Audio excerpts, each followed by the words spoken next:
Este es su programa El Monedero y el día de hoy le vamos a hablar sobre la inclusión financiera. Seguramente usted en algún momento ha buscado algunos productos financieros que se adapten a sus necesidades, pero no los encuentra. Hoy les vamos a dar los mejores consejos para que todos estén en la inclusión financiera y estemos en la discusión y en el análisis de por qué también no están los que deben de estar.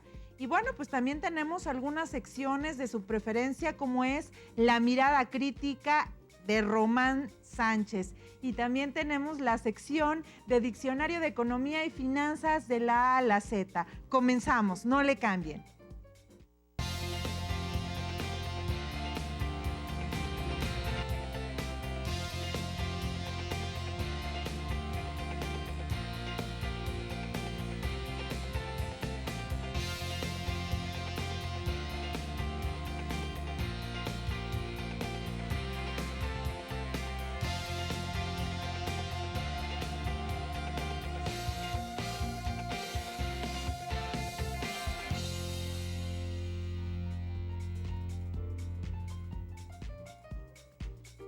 ¿Qué tal? Muy buenas noches, un placer estar con ustedes en este martes ya de diciembre de 2017.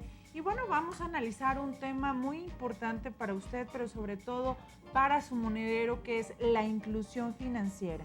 Saludo a mis amigos y compañeros de conducción, comenzando por Ignacio Trujillo. ¿Cómo estás, Nacho? Buenas noches. Hola, Ari, muy buenas noches y también muy buenas noches a todos allá en casa.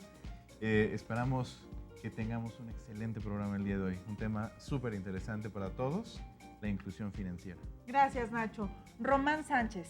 Hola, buenas noches. ¿Cómo están todos ustedes en casa? Ojalá no nos dejen de sintonizar en esta hora que tenemos de interesantes temas en economía.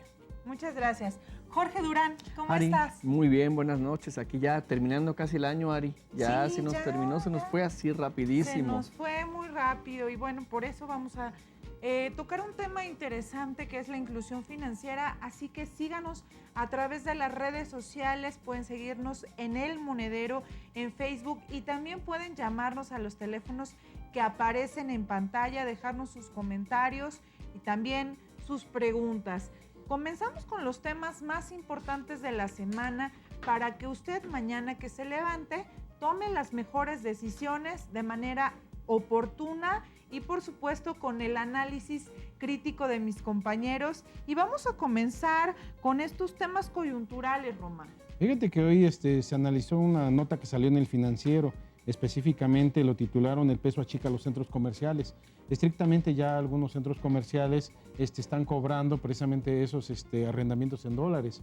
Entonces eso definitivamente pues debilita nuestra moneda, por supuesto. Es decir, hay tantas personas que no se dan cuenta que al estarse cotizando en dólares, al pagar en dólares, al comprar esta moneda, están especulando en contra de nuestra propia moneda. Pero tú te refieres a estos centros comerciales en la Ciudad de México o en el país en general. Fíjate que esta nota es precisamente sobre en el centro del país, en la capital, en la cual también ellos tuvieron que comenzar a revisar sus propios diseños y además comenzar a revisar el cobro de estas rentas debido a los daños que se tuvo precisamente de este 19 de septiembre. Y además debemos de recordar que muchas veces cuando se atenta en contra de la moneda, muchas veces el Banco de México ha tenido que solventar este precio de manera exógena. Por tanto, no es que nuestra moneda incluso esté fuerte, es que el Banco de México inmediatamente entra al mercado de dinero a invadirlo con una serie de dólares frescos y por un lado tenemos los arrendamientos y por otro lado tenemos una fuerte especulación hacia la moneda y esto definitivamente no nos va a dejar trabajar, por así decirlo, este próximo año. Muy bien, pues ahí está la nota de Román y ahora vamos a comentar sobre las Afores. Jorge Durán, ¿qué nos traes para esta nota de diciembre? Sí, Ari, fíjate que cada semana parece que las Afores tienen este problema de noticias nuevas. Y fíjate que este año, en el 2018, se prevé una disminución en el porcentaje de las comisiones de las Afores de 1.01%. Esto va a representar para los mexicanos un ahorro de 1,000 millones de pesos. De hecho, desde el 2008 hasta la fecha ha sido el año en el que menos va a disminuir el cobro de comisiones. Y pues esto va en perjuicio de los trabajadores, porque pues entre más comisiones cobran las AFORES, pues menor es el logro que van a tener al momento de su retiro. Se supone que una meta de campaña, una promesa de campaña del actual presidente, de la actual presidencia, fue quedar abajo del 1%, y realmente pues no se va a lograr, porque pues ya este es el último año. Abajo del 1% En promedio de comisiones. Ajá. Ahorita están en promedio quedaron en el 1.08. Okay. Entonces estamos viendo que pues no se va a lograr esa meta. Lo que se iba a tratar era de que se cobraran menos comisiones. El presidente de la CONSAR dijo esta semana que ese no se va a dar por la situación económica del país, por la inflación. No se puede llegar abajo del 1%. Hace algunos años se cobraban comisiones sobre saldo y sobre flujo, del saldo que tenías en tu Afore, sobre la aportación que caía y sobre el saldo. Hoy en día se han disminuido ese tipo de comisiones y hoy nada más se cobran sobre saldo, pero aún así sigue siendo excesivo. Claro. ¿Y cuál es la recomendación sobre las AFORES, tocando este tema? ¿Cuál es la recomendación para las AFORES para los televidentes? Pues mira, la recomendación es que hagan ahorro voluntario, porque si realmente no se apegan a hacer el ahorro voluntario, no se va a lograr la meta. Si de por sí ahorita las AFORES, los bancos, las AFORES nos van a estar cobrando una comisión un poco más alta, o más bien no disminuyó lo que se estaba pactado, y si nosotros no hacemos algo por tener un mayor ahorro, nuestro plan de retiro no se va a poder concretar. Entonces va a ser en perjuicio de nosotros mismos si no hacemos algo. En promedio, nada más, eso es como una duda adicional a lo que estás comentando, es en promedio cuánto deberías de ahorrar como porcentaje de tu ingreso para que puedas retirarte de una manera decente. Pues debería ser el 15%. Si nosotros lográramos ahorrar un 15%... ¿Pero en qué edad aproximada? Pues a partir de los 25 años, porque si esperamos a querer hacerlo a los 45, 50 años, no se va a lograr la parte del retiro, no vamos a lograr esa meta. Bien, pero si alguien tuviera 40, 50 años, tuviera que proporcionalmente, tendría que ahorrar mucho más. Un 40%. Y ya digo, adicionalmente a esto de lo que son las aportaciones voluntarias, pues existen ya complementos que manejan las aseguradoras, como son los planes de retiro, que te ayudan a tener un mejor plan de retiro, un mejor ahorro, y esto se complementa con lo que te va a ofrecer el gobierno al momento del retiro, las pensionadoras o las AFORES en su momento. Muy bien, Jorge Durán. Nacho Trujillo. Ari, pues... Tu nota. Sí, fíjense allá en casita que yo estoy un poco preocupado, si no es que bastante, y alarmado.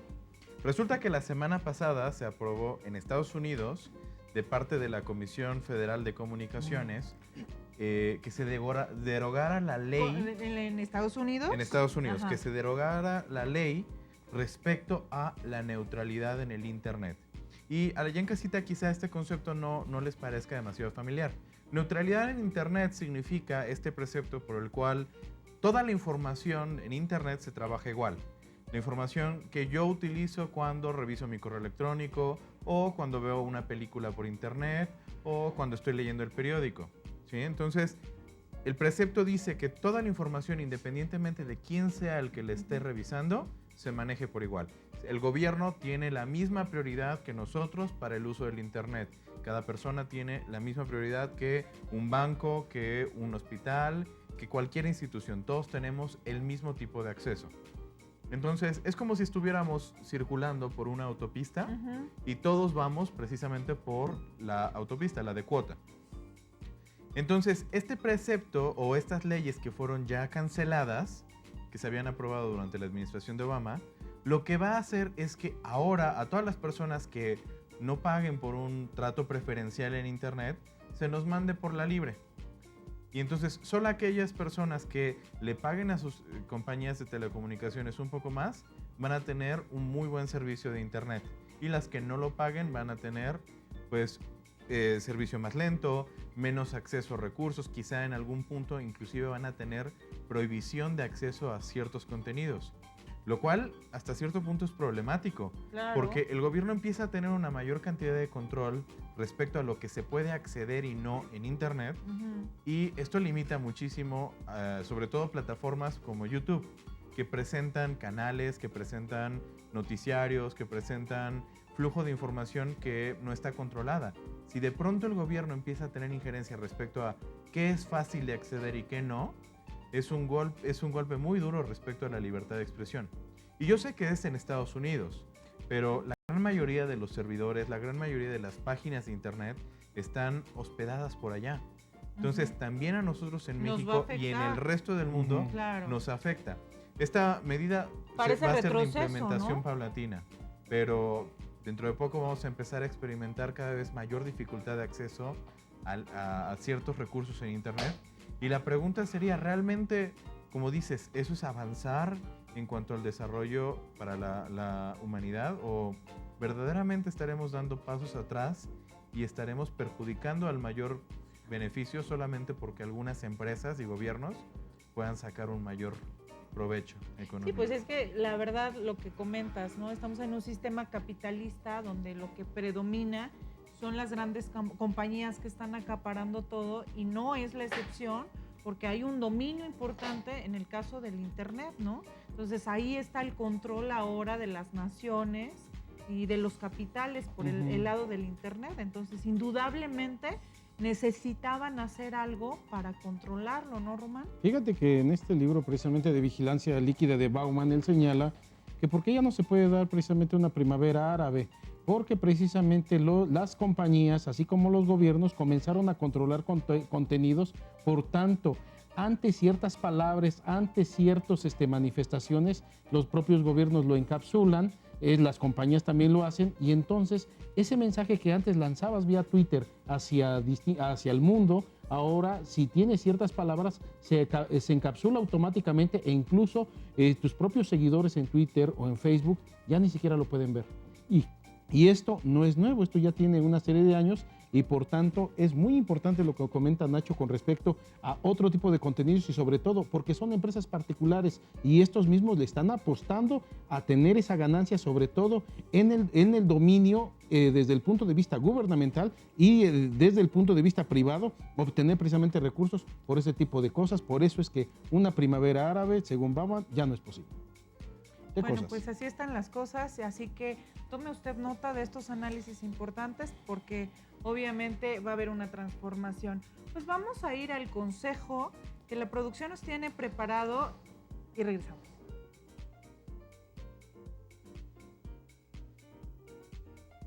Antes, la edad no puede ser excusa para no ahorrar. Si bien es cierto que cuando se es joven no se recibe mucho dinero, lo importante es hacerlo con lo poco que se tenga. Vamos a un corte y regresamos al monedero.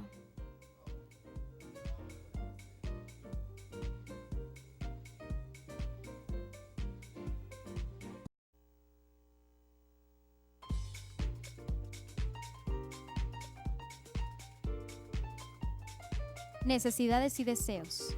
Todas las personas tienen gustos y cosas que se desean, pero es importante tener en cuenta cuáles son las verdaderas prioridades que se tienen. Según los expertos, hay que aprender a distinguirlas para evitar que los gastos superfluos generen problemas y afecten el cumplimiento de nuestras metas. Ya estamos de regreso aquí en El Monedero.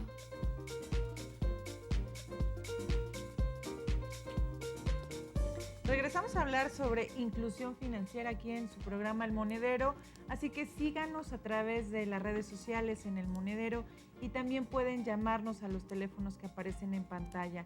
Vamos a comenzar analizando este tema tan importante, si hay inclusión o no hay inclusión financiera.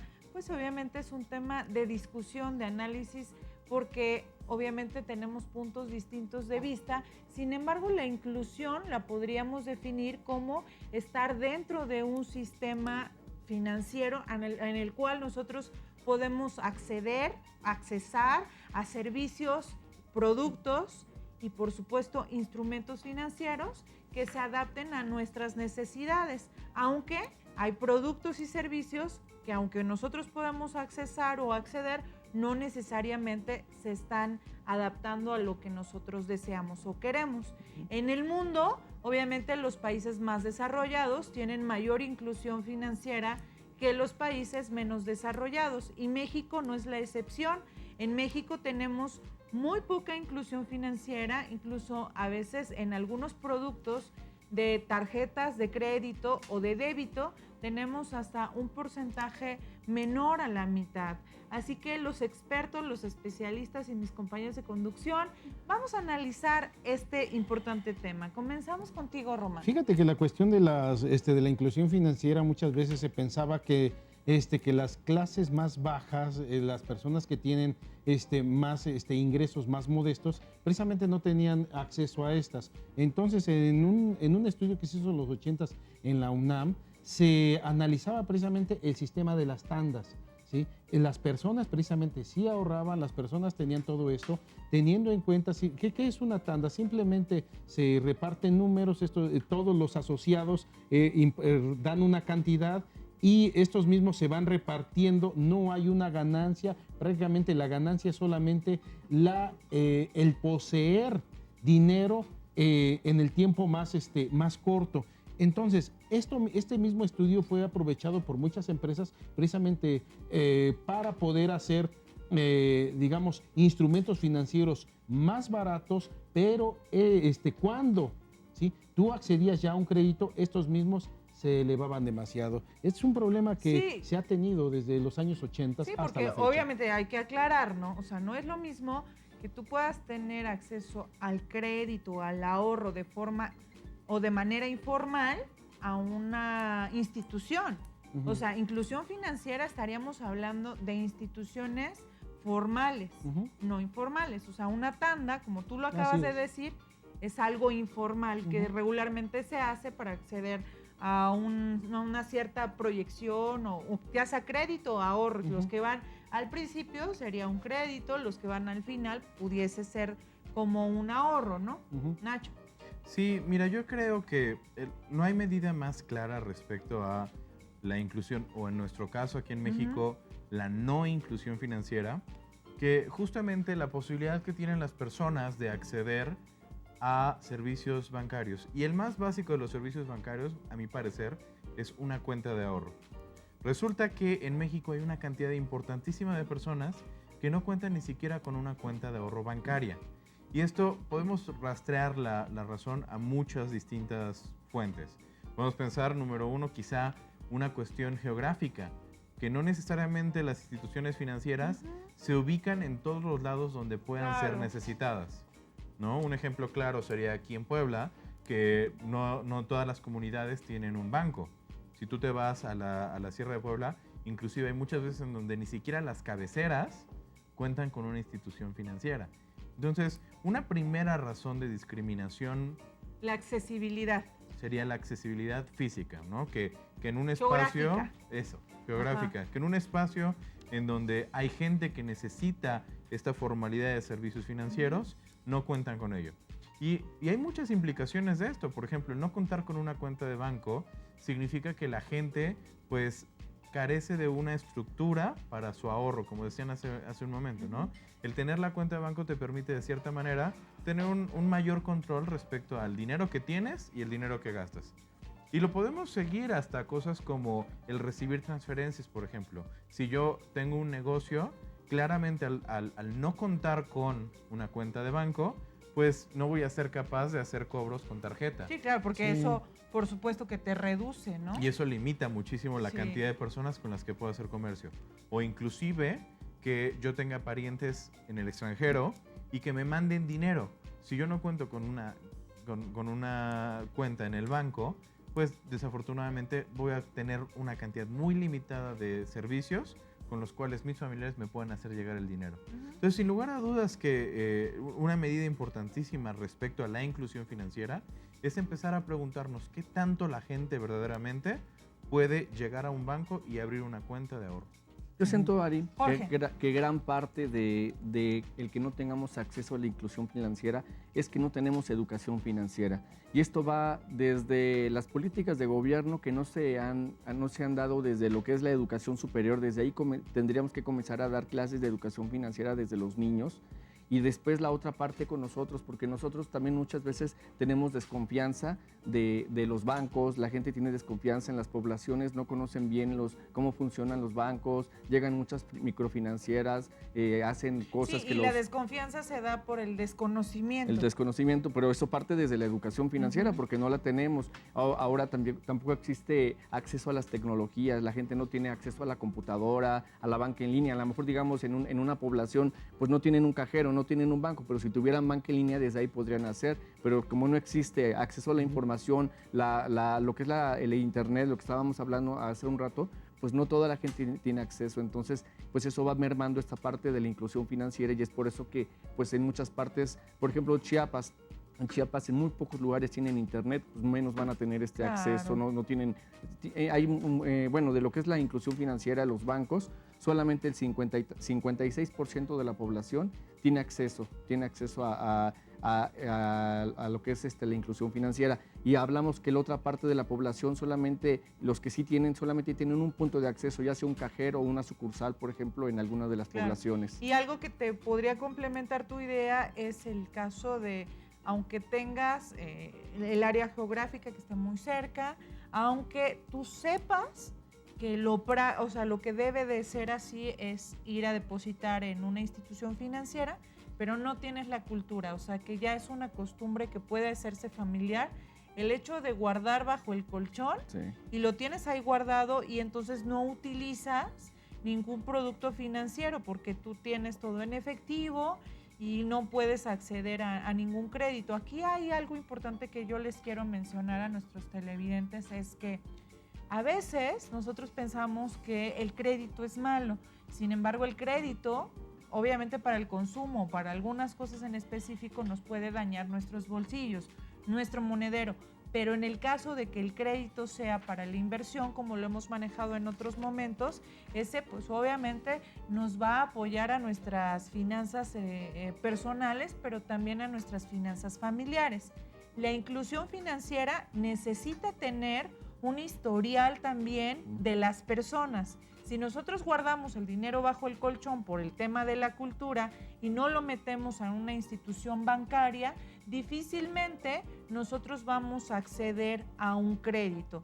Entonces, ya hemos tocado el tema de que por la parte geográfica, por el tema de la educación financiera, pero también por el tema de la cultura. O sea, las personas, aunque tengan el dinero, no lo quieren meter al banco, ¿no? Tienen toda la razón con respecto a esto. Sin embargo, recordemos nuestras clases de microeconomía.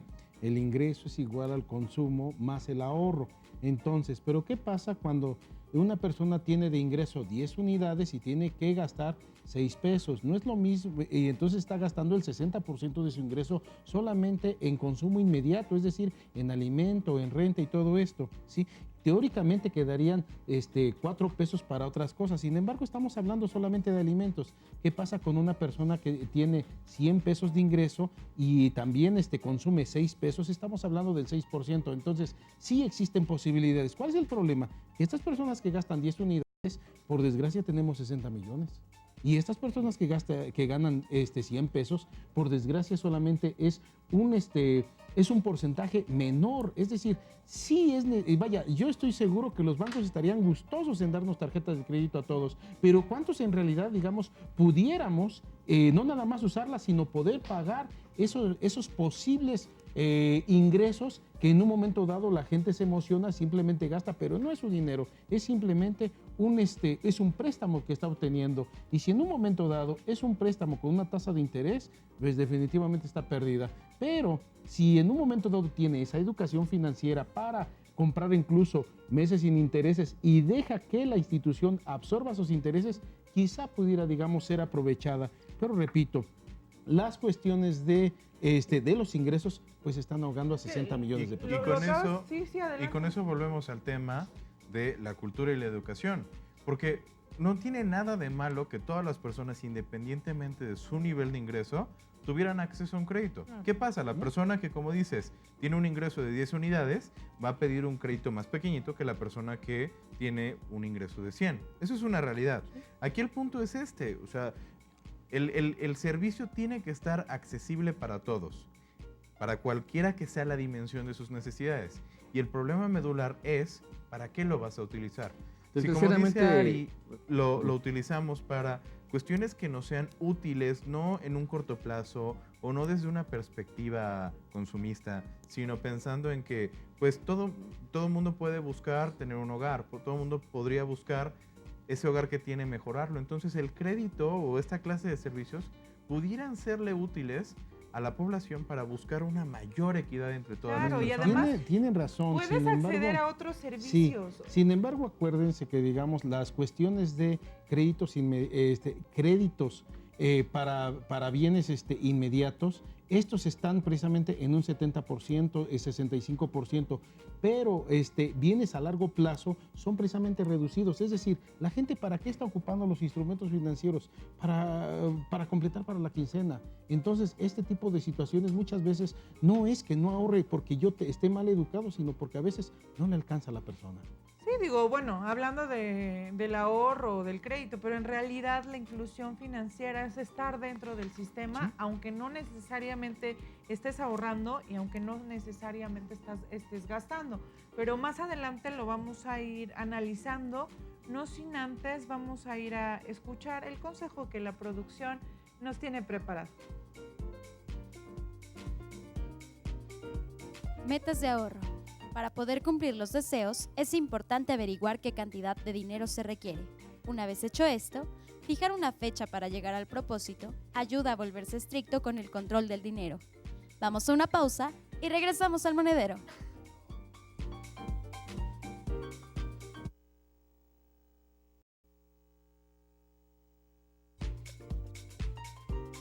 Dar el salto al banco. La primera herramienta que tenemos para ahorrar es la tradicional alcancía. Sin embargo, en un mundo cada vez más permeado por los aparatos financieros, resulta verdaderamente importante dar el salto hacia la cuenta de ahorro. Es importante que los ahorros estén seguros y además obtengan rendimientos sin importar cuán pequeños sean. Ya estamos de regreso en el monedero.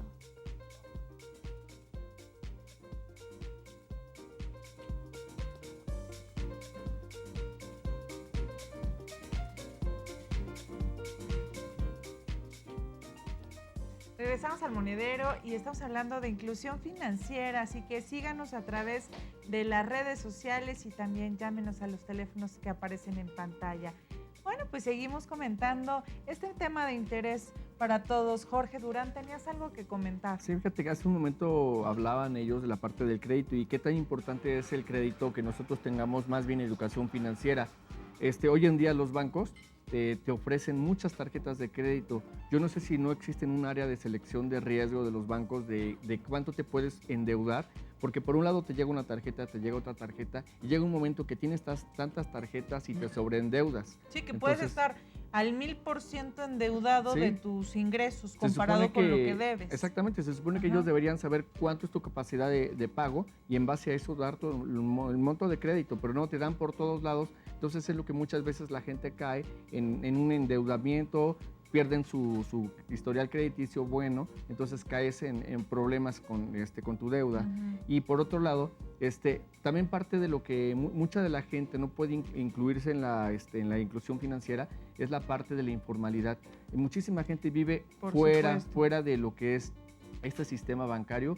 ¿Por qué? Por miedo, por no darse de alta en el SAT, por no pagar impuestos, porque saben que si llevan el dinero al banco, automáticamente los van a fiscalizar y van a tener que pagar impuestos. Sí, más Entonces, porque ahora también ya el sistema tributario mexicano ya tiene otra normatividad Ujú. y cada vez te está vigilando por todas partes de tus transacciones financieras que hagas, cualquier ¿no? transacción que llegas y Ujú. haces, existen movimientos, digamos, que son inusuales. El banco da aviso, sabes que está depositando más dinero de lo normal. Si simplemente cuando vas a comprar un auto hoy en día, las agencias de autos están obligadas a informar que tú ya compraste un auto. Así es. Y si tú no tienes la capacidad, digamos, de compra de ese auto, automáticamente llega un requerimiento que tienes que pagar impuesto. Dice, ¿tú de dónde vas a poder pagar Por ejemplo, una persona que le mandan dinero de Estados Unidos y de momento va y compra un auto, automáticamente le llega una ¿cómo se dice? Una multa, un requerimiento de pago para que pague impuestos sobre ese auto que compró. ¿Por qué? Porque no tenía la capacidad de compra. ¿De dónde compraste? ¿Dónde tuviste ese ingreso? Entonces, hoy en día, por eso es que mucha gente vive en la informalidad y prefiere no tener acceso a este tipo de servicios financieros, servicios bancarios. Sí, por supuesto. Y bueno, yo también quería comentarles algo muy importante, es que no solo es el tema del crédito y del ahorro que comentábamos, lo cierto es que tú vas haciendo un historial constantemente. Por ejemplo, si, bueno, tus ingresos son pequeños, tú puedes hacer lo siguiente, ese es mi consejo y que se los he dado a muchas personas y que les ha funcionado. Bueno, mis ingresos son pequeños, ok, bueno, vas a aperturar una tarjeta muy pequeña y como tú dices, Nacho, a veces no se adapta porque tus ingresos son pequeños y las comisiones que te cobran los bancos y los requerimientos pues no te alcanzan. Pero bueno, si tú logras acceder con esos requerimientos, puedes estar constantemente, lo que te llega de ingreso, ya sea en el sector informal, que puede ser ahí en el sector informal, o lo que tú ganas o percibes, le metes a tu tarjeta, ¿no? Y entonces con eso compras pues el supermercado o vas sacando para la carne, para los medicamentos, para todo lo vas utilizando la tarjeta y vas generando un historial con esas compras comunes que haces. Ese historial luego lo conviertes en una propuesta, ya el banco ya te observó que estás con movimientos frecuentes en el consumo. Entonces el banco después ya te hace una propuesta de una tarjeta de crédito. Entonces tú ya puedes tener, porque hay personas, entre ellas lo reconozco, tengo una persona que quiero muchísimo, que no es economista, pero de verdad que sabe utilizar las tarjetas de crédito súper bien. Y ella lo que hace es, bueno, yo compro todo con mi tarjeta de crédito, pero cuando me llega lo de mi quincena, o sea, yo obviamente hice la separación de esto es para, no sé, me quise comprar una sala o me quise comprar la despensa con la tarjeta, ¿no? De crédito, depende, hay meses sin intereses o hay en un solo pago. Me llega mi ingreso, lo meto a mi tarjeta. Con eso, luego los bancos también, cuando estás utilizando adecuadamente tu crédito, también te hacen otra propuesta para incrementar tu crédito. Y entonces vas haciendo historial de tal forma que después de ese crédito pequeñito puedes acceder a un crédito muchísimo mayor y ese crédito mayor te puede servir para un crédito no al consumo, sino un crédito a la inversión. Esa es una propuesta de inclusión. De hecho, hay unos, hoy en banco, platicaba contigo hace 8 días, hay algunos bancos, en especial uno, el del Cochinito, que de cada ingreso que te cae, tú pactas con el banco cuánto necesitas que se lo manden a una cuenta especial para que tú vayas generando un ahorro. Entonces, si tú te caen, digamos, 1,000 pesos, automáticamente te descuentan 100 pesos y van cayendo ese fondo. Entonces, es una manera de poder ahorrar y poder generar un historial crediticio para que cuando tú quieras sacar una tarjeta de crédito o un crédito, sepan que tienes una cantidad de dinero y de cierta manera tienes la cultura del ahorro. Claro, y por eso se les invita a las personas a que se incluyan a este sistema financiero. A veces, lo que decíamos, por la cultura, por la educación no lo están, pero sí les invitamos y sí les exhortamos. Ahora bien, bueno, podrán decir algunas personas, bueno, nosotros estamos tan limitados de recursos que no podemos llegar a esa inclusión. Bueno, ya han estado haciendo algunas, y Román, tú lo puedes comentar, algunas políticas públicas, los gobiernos en el mundo, y México no ha sido la excepción, que ahora les están pagando, hasta donde yo sé, un apoyo a través de una tarjeta de débito.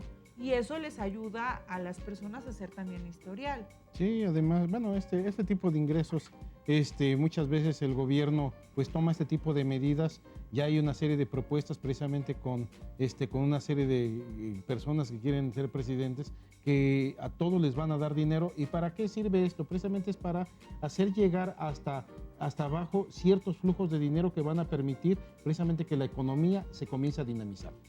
Román, ¿no quieres comentarle al público de la sección que traes? Claro que sí. El día de hoy vamos a hablar en la mirada crítica, declaración anual. Nuevamente, Agradecemos a la Facultad de Contaduría Pública por este tipo de intervenciones que tiene con nosotros. Y recordemos que en el monedero la mirada crítica es de usted.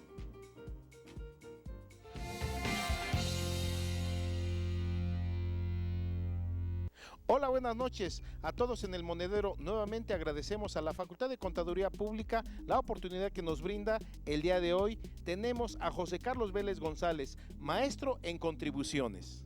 Maestro, ¿qué personas físicas están obligadas a presentar su declaración anual de impuestos sobre la renta? Buenas noches, Román.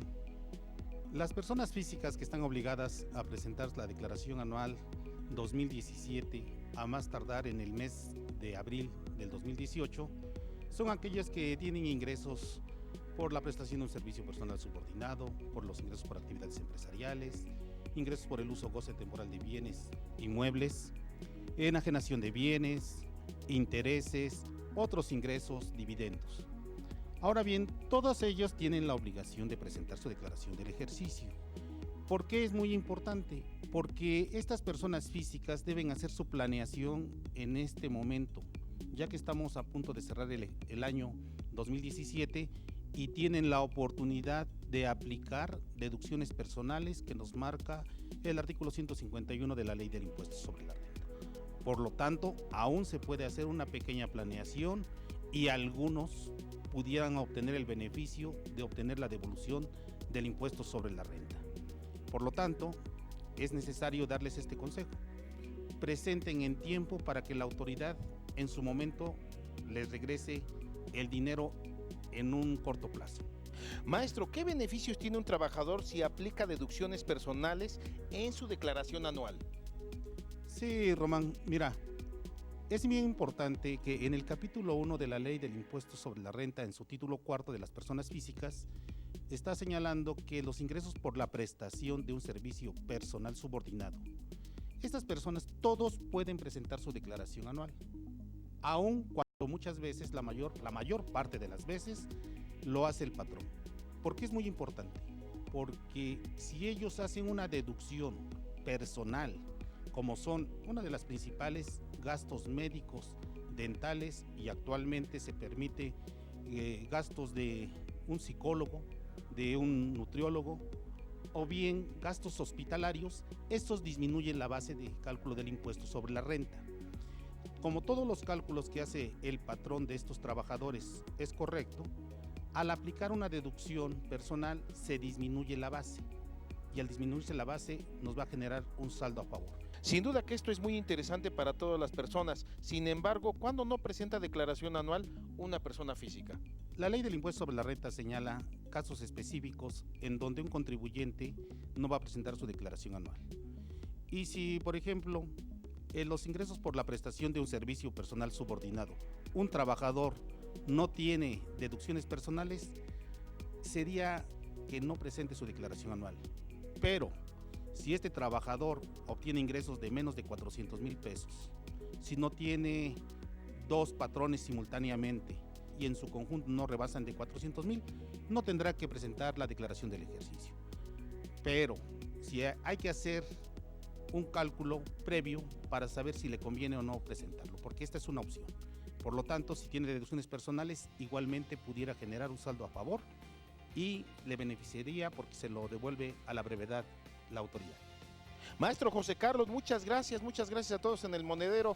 Buenas noches.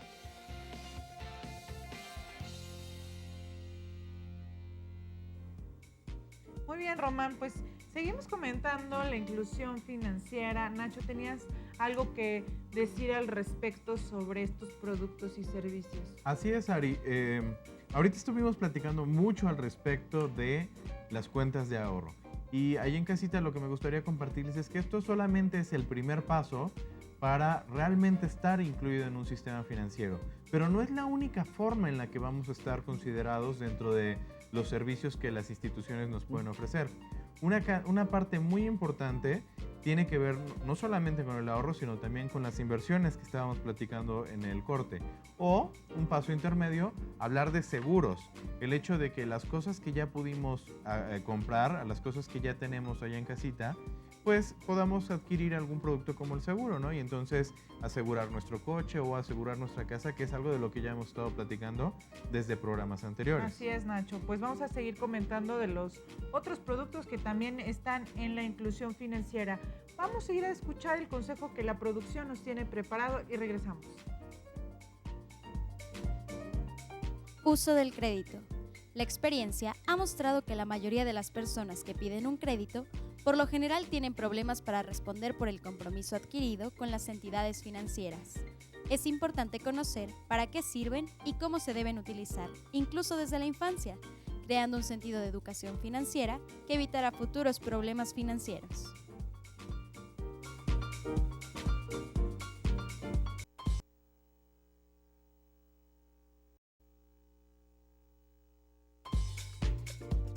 Educación financiera. El buen manejo del dinero y de los recursos que se poseen es una habilidad que dura para toda la vida. Lo ideal es que las personas conozcan las diferentes opciones de formación que ofrecen las instituciones financieras. Infórmate respecto al ahorro, el uso de un crédito, cómo se hace un giro y cómo se pueden programar negocios. De este modo, mejorarás tus capacidades financieras y garantizarás tu protección como consumidor. Ya estamos de regreso aquí en El Monedero. Pues regresamos a seguir hablando de inclusión financiera, ya estamos en el último bloque y bueno, pues ahora vamos a ir a escuchar la sección que les preparé de Diccionario de Economía y Finanzas, porque usted necesita entender todos los términos que frecuentemente hablamos, pero pues ahora les vamos a decir de qué se trata.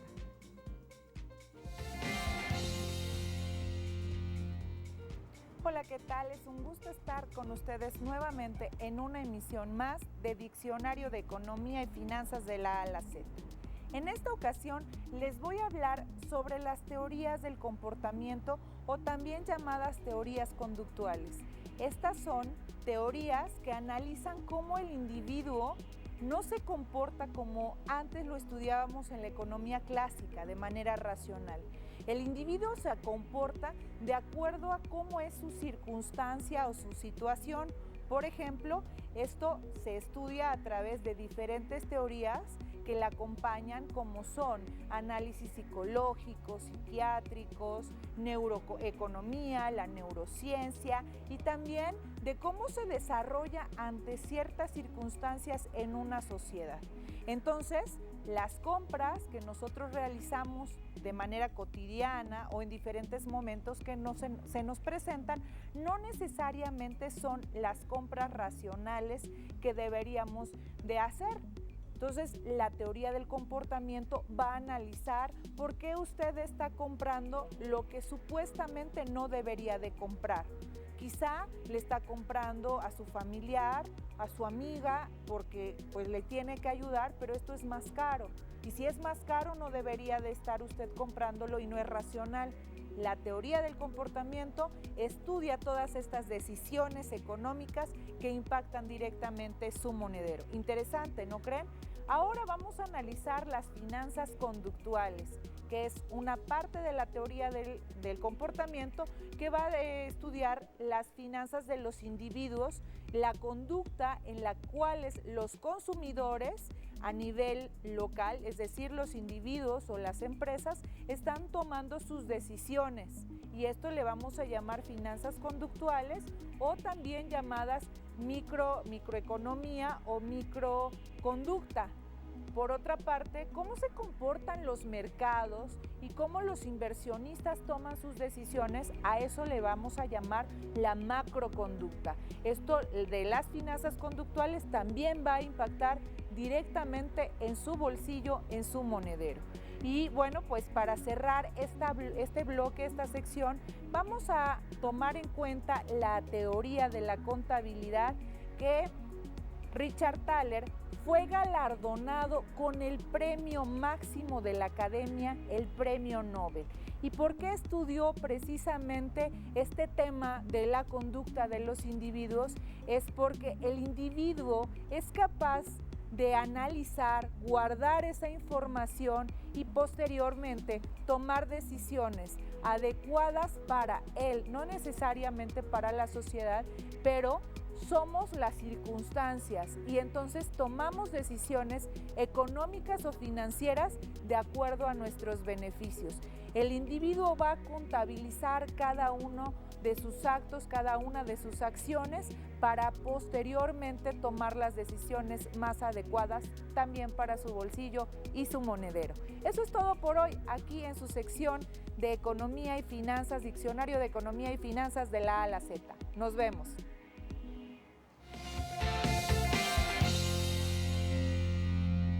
Bueno, pues espero les haya gustado esta sección para entender todos los conceptos de economía y finanzas.